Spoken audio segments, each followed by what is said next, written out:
மக்களவை தேர்தலுக்கான இறுதிக்கட்ட வாக்குப்பதிவு விறுவிறுப்பு. 57 தொகுதிகளிலும் வாக்காளர்கள் வரிசையில் காத்திருந்து வாக்களிப்பு.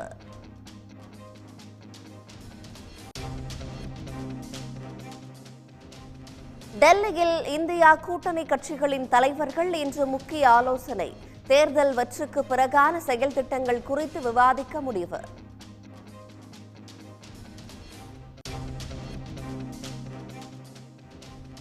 வணிக பயன்பாட்டுக்கான சிலிண்டர் விலை ரூபாய் 70 குறைப்பு. சென்னையில் 19 கிலோ சிலிண்டர் 1840 ரூபாய்க்கு விற்பனை.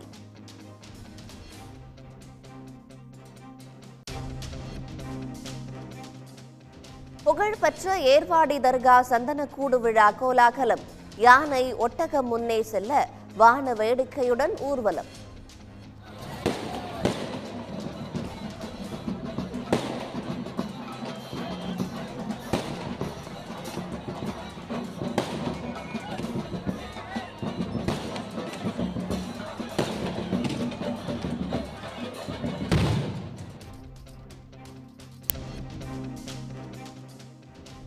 திருச்சி மண்ணச்சநல்லூர் அருகே உள்ள தங்கும் விடுதியில் சோதனை நடத்தப்பட்ட விவகாரம். பழிவாங்கும் நோக்கில் ஜிஎஸ்டி பெண் அதிகாரி தூண்டுதலின் பேரில் நடத்தப்பட்டதாக விடுதி உரிமையாளர் புகார்.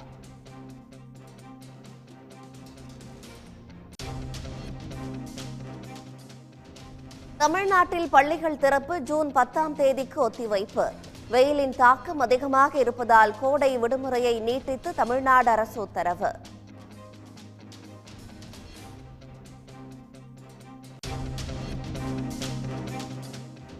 கிளாம்பாக்கம் கலைஞர் நூற்றாண்டு பேருந்து முனையத்திற்கு எதிரே புதிய உயர்மட்ட பாலம். வண்டலூர் சந்திப்பு முதல் காட்டாங்குளத்தூர் வரை அமைக்க தமிழ்நாடு அரசு முடிவு.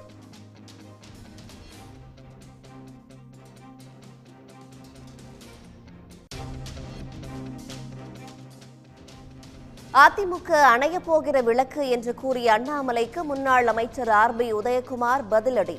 வரலாறு தெரியாமல் பேசக்கூடாது என்று காட்டம்.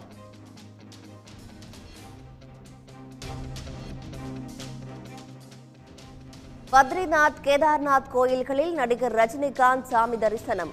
இமயமலை பயணத்தை முடித்த பிறகு சன் பிக்சர்ஸின் கூலி படத்திற்கு தயாராகிறார். உடனுக்குடன் செய்திகளை தெரிந்து கொள்ள சன் நியூஸ் பெல் ஐகானை கிளிக் பண்ணுங்க.